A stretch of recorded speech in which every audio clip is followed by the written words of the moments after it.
मेरे प्यारे देशवासियों, नमस्कार। इस ऐतिहासिक अवसर पर आप सबको संबोधित करते हुए मुझे बहुत प्रसन्नता हो रही है।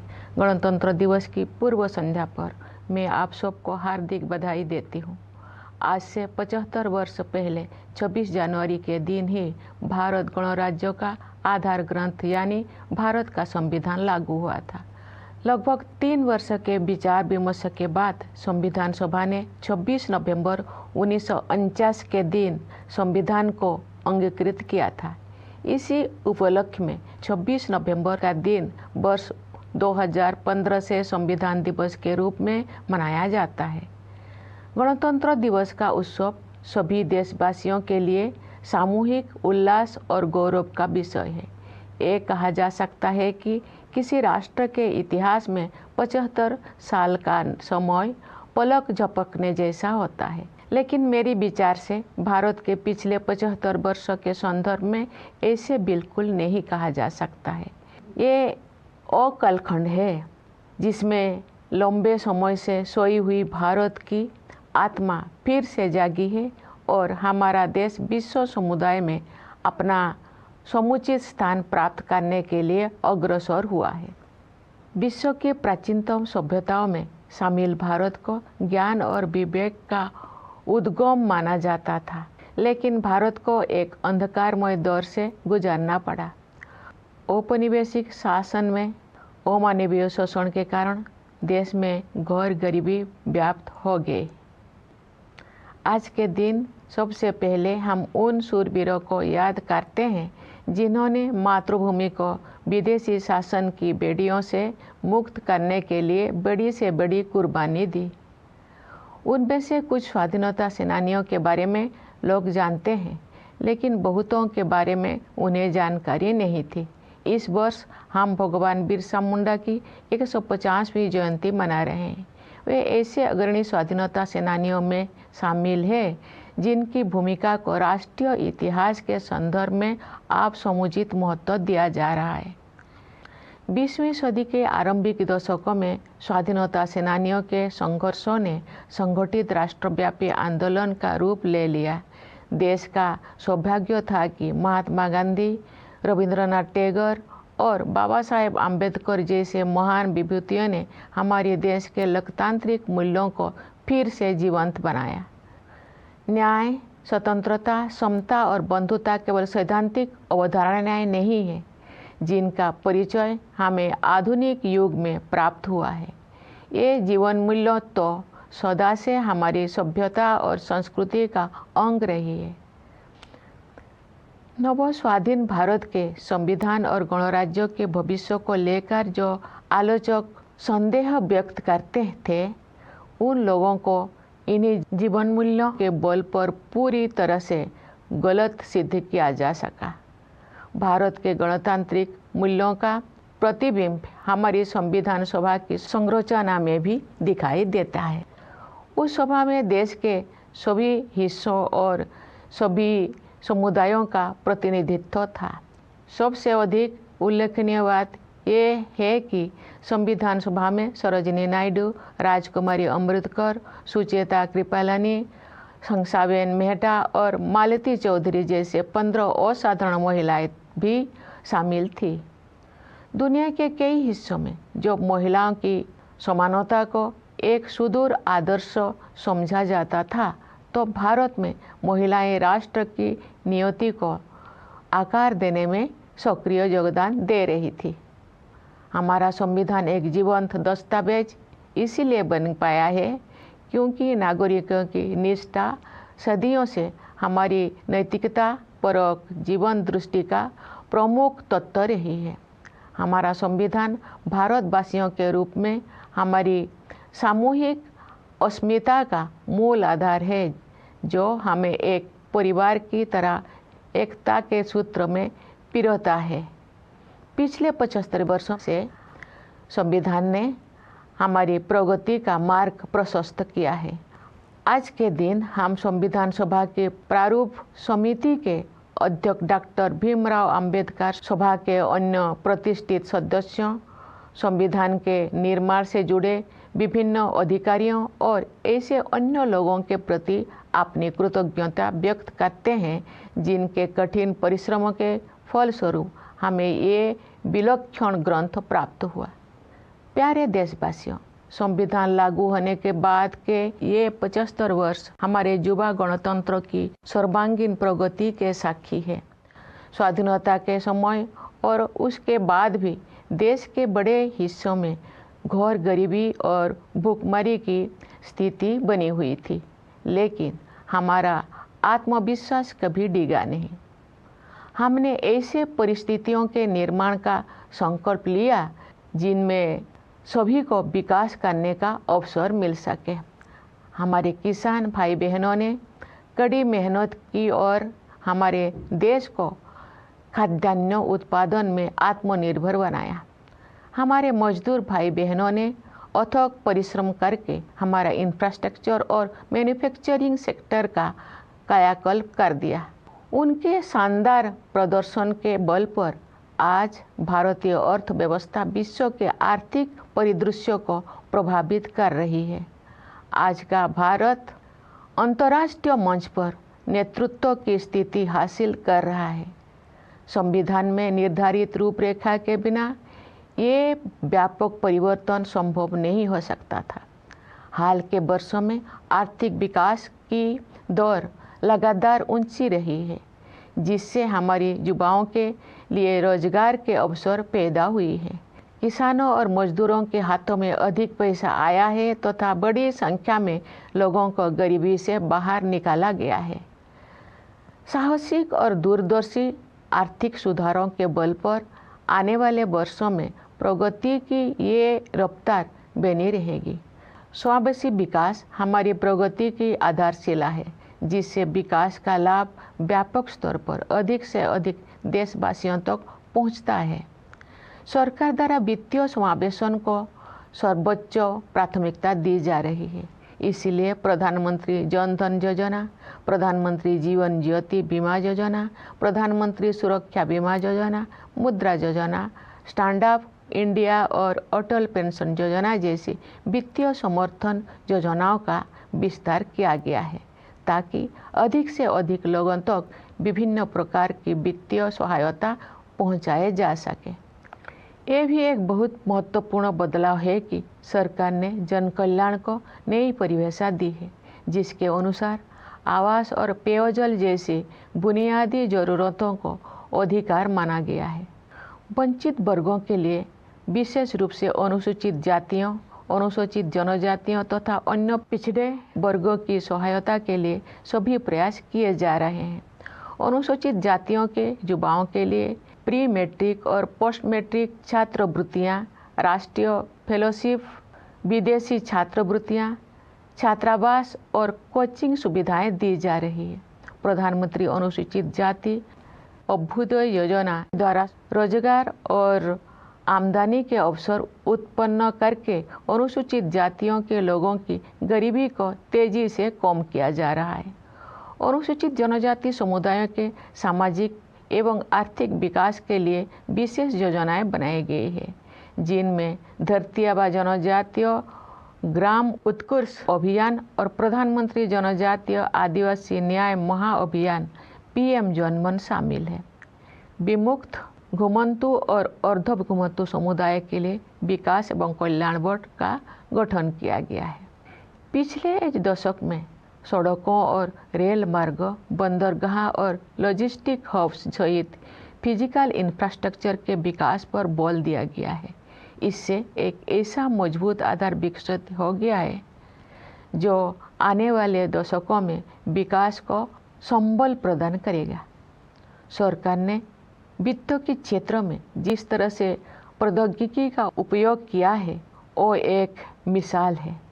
डिजिटल भुगतान को विभिन्न विकल्पों के साथ साथ प्रत्यक्ष लाभ हस्तांतरण की प्रणाली ने समावेशन को बढ़ावा दिया है, जिससे बड़ी संख्या में लोगों को फॉर्मल सिस्टम में शामिल किया जा सका है। इसके कारण सिस्टम में अभूतपूर्व पारदर्शिता भी आई है।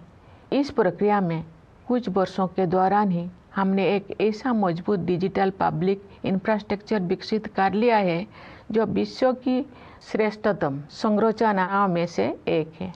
इंसॉल्वेंसी एंड बैंकरप्सी कोड जैसा साहसिक उपायों के परिणाम स्वरूप बैंकिंग व्यवस्था अब अच्छी स्थिति में आ गई है। इससे शेड्यूल्ड कमर्शियल बैंकों की नॉन परफॉर्मिंग एसेट्स में काफ़ी कमी आई है। प्यारे देशवासियों, वर्ष 1947 में हमने स्वाधीनता प्राप्त कर ली थी, लेकिन औपनिवेशिक मानसिकता के कई अवशेष लंबे समय तक विद्यमान रहे। हाल के दौर में उस मानसिकता को बदलने के ठोस प्रयास हमें दिखाई दे रही है। ऐसे प्रयासों में Indian penal code, criminal procedure code और इंडियन एविडेंस एक्ट के स्थान पर भारतीय न्याय संहिता, भारतीय नागरिक सुरक्षा संहिता और भारतीय साक्ष्य अधिनियम को लागू करने का निर्णय सर्वाधिक उल्लेखनीय है। न्यायशास्त्र की भारतीय परंपराओं पर आधारित इन नई अधिनियमों द्वारा दंड के स्थान पर न्याय प्रदान करने की भावना को आपराधिक न्याय प्रणाली के केंद्र में रखा गया है। इसके अलावा इन नए कानूनों में महिलाओं और बच्चों के विरुद्ध अपराधों पर काबू पाने को सर्वोच्च प्राथमिकता दी गई है। इतने बड़े पैमाने पर सुधार के लिए साहसपूर्ण दूरदर्शिता की आवश्यकता होती है।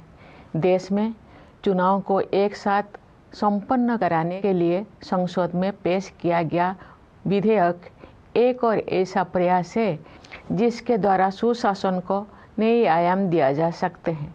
एक राष्ट्र एक चुनाव की व्यवस्था से शासन में निरंतरता को बढ़ावा मिल सकता है। नीति निर्धारण से जुड़े निष्क्रियता समाप्त की जा सकती है। संसाधनों की अन्यत्र खर्च हो जाने की संभावना कम हो सकती है तथा वित्तीय बोझ को कम किया जा सकता है। इनके अलावा जन हित में अनेक अन्य लाभ भी हो सकते हैं। हमारे सांस्कृतिक विरासत के साथ हमारे जुड़ाव और अधिक गहरा हुआ है। इस समय आयोजित हो रहे प्रयागराज महाकुंभ को उस समृद्ध विरासत की प्रभावी अभिव्यक्ति के रूप में देखा जा सकता है। हमारी परंपराओं और रीति रिवाजों को संरक्षित करने तथा उनमें नई ऊर्जा का संचार करने के लिए संस्कृति के क्षेत्र में अनेक उत्साहजनक प्रयास किए जा रहे हैं। भारत भूमि महान भाषाई विविधता से समृद्ध है। इस समृद्धि को संरक्षित करने तथा इस परंपरा को आगे बढ़ाने के लिए सरकार ने असमिया, बंगला, मराठी, पाली और प्राकृत को शास्त्रीय भाषाओं के रूप में मान्यता प्रदान की है। तमिल, संस्कृत, तेलुगु, कन्नड़, मलयालम और ओडिया भाषाएं पहले से ही इन श्रेणी में शामिल हैं। सरकार अब इन 11 शास्त्रीय भाषाओं में शोध कार्यों को सक्रिय रूप से बढ़ावा दे रही है। मुझे प्रसन्नता है कि गुजरात के वडनगर में भारत के प्रथम आर्कोलॉजिकल एक्सपीरियंशियल म्यूजियम का कार्य पूरा होने वाला है। ये म्यूजियम एक आर्कोलॉजिकल साइट से जुड़ा हुआ है। इस स्थल पर मनुष्यों की बस्ती होने के लगभग 800 वर्ष ईसा पूर्व के साक्ष्य मिलते हैं। इस संग्रहालय में विभिन्न युगों की अलग अलग प्रकार की कला, शिल्प और सांस्कृतिक सामग्री को प्रदर्शित किया जाएगा। प्यारे देशवासियों, आज की हमारी युवा पीढ़ी काल के भारत का निर्माण करेगी। हमारी युवा पीढ़ी की प्रतिभा शिक्षा के द्वारा ही निखरती है। इसलिए सरकार ने शिक्षा के क्षेत्र में निवेश को बढ़ाया है तथा शिक्षा से संबंधित प्रत्येक मानक में सुधार के लिए समग्र प्रयास किए हैं। अब तक के परिणाम उत्साहवर्धक रहे हैं। पिछले दशक में शिक्षा की गुणवत्ता, भौतिक अवसंरचना तथा डिजिटल समावेशन के आयामों में व्यापक बदलाव आया है। शिक्षा के विभिन्न स्तरों पर शिक्षण माध्यम के रूप में क्षेत्रीय भाषाओं को बढ़ावा दिया जा रहा है। विद्यार्थियों के प्रदर्शन में आशा के अनुरूप उल्लेखनीय सुधार हुआ है। मुझे ये जानकर खुशी हुई है कि महिला शिक्षकों ने इस परिवर्तन में महत्वपूर्ण भूमिका निभाई है। पिछले दशक के दौरान नियुक्त शिक्षकों में महिला की भागीदारी 60% से अधिक है। व्यावसायिक शिक्षा और कौशल विकास का विस्तार तथा इन्हें मुख्य धारा में शामिल किया जाना स्वागत योग्य उपलब्धि है। इस प्रक्रिया को आगे बढ़ाते हुए आप हमारे युवाओं को योजनाबद्ध तरीके से कॉरपोरेट सेक्टर में इंटर्नशिप के अवसर प्रदान किए जा रहा है। स्कूल स्तर की शिक्षा का आधार मजबूत बनाने के साथ साथ हमारे देश में विद्यार्जन की विभिन्न शाखाओं, विशेष रूप से विज्ञान और प्रौद्योगिकी के क्षेत्रों में नई ऊंचाइयां हासिल की जा रही है। इंटेलेक्चुअल प्रॉपर्टी फाइलिंग की दृष्टि से भारत का विश्व में छोटा स्थान है। ग्लोबल इनोवेशन इंडेक्स में भारत की रैंकिंग लगातार बेहतर हुई है। वर्ष 2020 में भारत 48वें स्थान पर था। स्थिति में सुधार करते हुए वर्ष 2024 में भारत 39वें स्थान पर आ गया है। बढ़ते आत्मविश्वास के साथ हम अनेक प्रयासों के बल पर अत्याधुनिक अनुसंधान में अपने भागीदारी बढ़ा रहे हैं। नेशनल क्वांटम मिशन का उद्देश्य प्रौद्योगिकी के इस नए क्षेत्र में एक जीवंत और नवीन इकोसिस्टम को विकसित करना है। एक अन्य उल्लेखनीय शुरुआत national mission on interdisciplinary cyber physical system से संबंध है। इसके तहत artificial intelligence, machine learning, robotics और साइबर सिक्योरिटी जैसे अनेक उन्नत प्रौद्योगिकियों पर कार्य करने की योजना है। इन प्रौद्योगिकियों को कुछ समय पहले तक फ्यूचरिस्टिक समझा जाता था, लेकिन अब ये तेजी से हमारे दैनिक जीवन का हिस्सा बनती जा रही है। जीनोम इंडिया प्रोजेक्ट प्रकृति के रहस्यों की खोज का एक रोचक अभियान तो है ही, ये भारतीय विज्ञान के इतिहास में एक निर्णायक अध्याय भी है। इसके प्रमुख कार्यक्रम के तहत इसी महीने 10,000 भारतीयों की जीनोम सीक्वेंसिंग को अनुसंधान के लिए उपलब्ध कराया गया है। ज्ञान के नए आयामों को खोलने वाले ये परियोजना बायोटेक्नोलॉजी रिसर्च में नई मार्ग प्रशस्त करेगी तथा सार्वजनिक स्वास्थ्य सेवा प्रणाली को भी मजबूत बनाएगी। भारतीय अंतरिक्ष अनुसंधान संगठन ने हाल के वर्षों में अंतरिक्ष विज्ञान के क्षेत्र में बहुत बड़ी उपलब्धियां हासिल की है। इस महीने इसरो ने अपने सफल स्पेस डॉकिंग एक्सपेरिमेंट से देश को एक बार फिर गौरवान्वित किया है।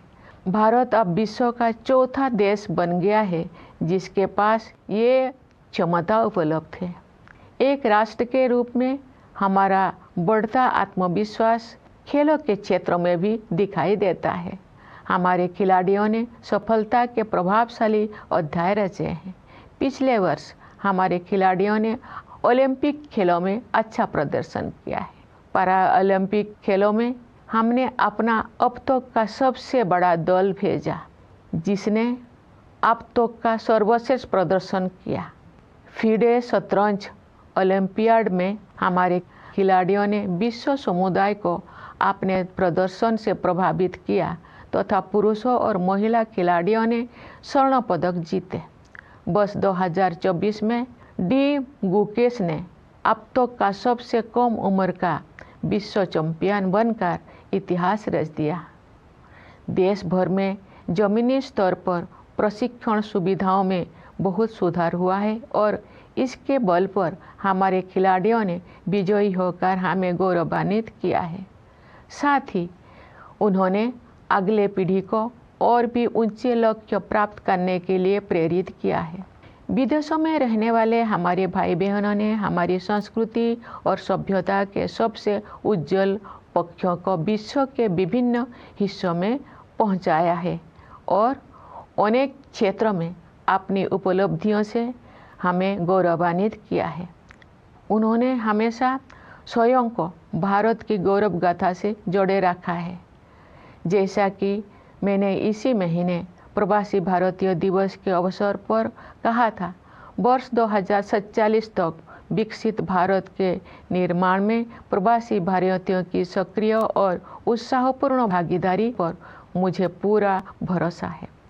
प्यारे देशवासियों, विभिन्न क्षेत्रों में महत्वपूर्ण और उल्लेखनीय प्रगति के बल पर हम अपना सिर ऊंचा करके भविष्य की ओर कदम बढ़ा रहे हैं।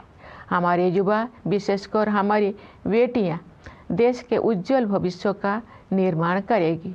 जब हम अपनी स्वतंत्रता की शताब्दी मना रहे होंगे, तब के भारत का उज्जवल भविष्य हमारे युवाओं के सपनों में आकार ले रहा है। और जब आज के बच्चे वर्ष 2050 की 26 जनवरी के दिन राष्ट्रध्वज को सलामी दे रहे होंगे, तो वे अपनी अगली पीढ़ी को ये बता रहे होंगे कि हमारा देश की गौरव यात्रा हमारी अतुलनीय संविधान से प्राप्त मार्गदर्शन के बिना संभव ना हुई होती। हमारी भावी पीढ़ियां विश्व पटल पर स्वाधीन भारत के आदर्शों को चरितार्थ करेंगी। मैं राष्ट्रपिता महात्मा गांधी के संदेश का उल्लेख करना चाहूँगी। बापू ने कहा था, यदि स्वराज का अभिप्राय हमें सभ्य बनाना और हमारी सभ्यता को शुद्ध और स्थायी बनाना नहीं है, तो इसकी कोई कीमत नहीं है। हमारी सभ्यता का सार ये है कि अपने सभी मामलों में, चाहे वे राजनीतिक हो या निजी, नैतिकता को सर्वोत्तम स्थान दिया जाए। आइए आज के दिन हम गांधी जी के सपनों को साकार करने के लिए अपनी प्रतिबद्धता को दोहराएं। सत्य और अहिंसा के उनके आदर्श विश्व समुदाय के लिए प्रासंगिक बने रहेंगे। उन्होंने हमें ये सीख भी दी थी कि अधिकार और कर्तव्य एक ही सिक्के के दो पहलू हैं। सच तो ये है कि कर्तव्य ही अधिकार का वास्तविक स्रोत है। सभी के प्रति करुणा के बारे में उनकी शिक्षा को भी हम याद करें। वे कहते थे कि हमें केवल मनुष्यों के प्रति ही नहीं, बल्कि अपने आसपास के पशु पक्षियों, पेड़ पौधों, नदियों और पहाड़ों के प्रति भी संवेदना का भाव रखना चाहिए। हम सभी का कर्तव्य है कि जलवायु परिवर्तन के वैश्विक संकट का सामना करने के प्रयासों में अपना योगदान अवश्य दें। इस संदर्भ में 2 अनुकरणीय प्रयास किए गए हैं। विश्व स्तर पर Bharat mission lifestyle for environment नामक एक जन आंदोलन का नेतृत्व कर रहा है। इसका उद्देश्य पर्यावरण के संरक्षण और संवर्धन में व्यक्तियों और समुदायों को अधिक सक्रिय होने के लिए प्रेरित करना है। पिछले वर्ष विश्व पर्यावरण दिवस के अवसर पर हमने अपनी मातृशक्ति के साथ साथ जीवनदायिनी प्रकृति की पोषण शक्ति के प्रति सम्मान व्यक्त करते हुए एक पेड़ माँ के नाम के संदेश के साथ एक अनूठा अभियान शुरू किया था। इस अभियान का 80 करोड़ पौधे लगाने का लक्ष्य समय सीमा से पहले ही पूरा कर लिया गया है। विश्व समुदाय ऐसे अभिनव प्रयासों से सीख ले सकते हैं। लोग ऐसे प्रयासों को स्वयं के आंदोलन के रूप में अपना सकते हैं। प्यारे देशवासियों, मैं एक बार फिर आप सभी को गणतंत्र दिवस की बधाई देती हूँ। देश की सीमाओं की रक्षा करने वाले हमारे सैनिकों के साथ साथ सीमाओं के भीतर देश को सुरक्षित रखने वाले पुलिस और अर्धसैनिक बलों के जवानों को भी मैं बधाई देती हूँ। न्यायपालिका, सिविल सेवाओं तथा विदेशों में हमारी मिशनों के सदस्यों को भी मेरी बधाई। मेरी शुभकामना है कि आप सब अपने प्रयासों में सफलता प्राप्त करें। धन्यवाद। जय हिंद, जय Bharat.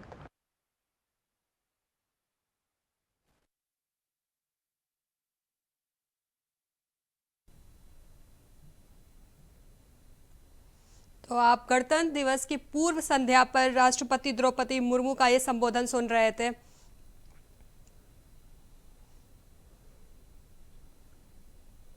into effect. The Constituent Assembly, after nearly 3 years of debates, adopted the Constitution on 26th of November in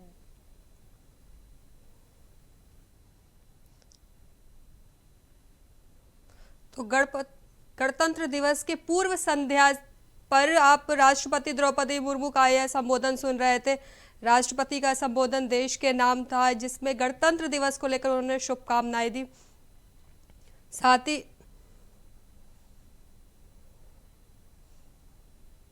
फिलहाल के लिए बस इतना ही। देश और दुनिया की तमाम बड़ी खबरों के लिए जुड़े रहिए इंडिया वॉइस के साथ।